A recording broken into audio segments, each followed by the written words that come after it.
अरे चोट्टा, अरे बेवकूफ, मैं तुमसे पूछना चाहता हूँ, शासन तुम्हारा है, प्रशासन तुम्हारा है, वोट तुम्हारी है, ये बताओ मैं कैसे चीटिंग करवाया रे चोट्टा? छत्तीसगढ़ में मंत्री को बेवकूफ कहने पर कांग्रेस नेता गिरफ्तार, जुलूस निकालकर भेजा जेल। छत्तीसगढ़ के बलरामपुर में पुलिस ने कांग्रेस नेता जनपद सदस्य मोहम्मद बख्श को गिरफ्तार कर जुलूस निकाला।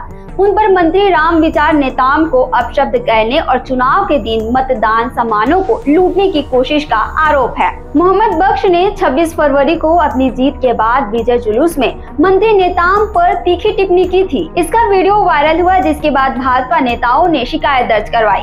5 मार्च को रामचंद्रपुर थाने में एफआईआर दर्ज हुई। पुलिस ने उन्हें गिरफ्तार कर जेल भेज दिया। इससे पहले 23 फरवरी को मोहम्मद बख्श पर मतदान सामग्री लूटने और कर्मियों से बदसलूकी करने का भी केस दर्ज था।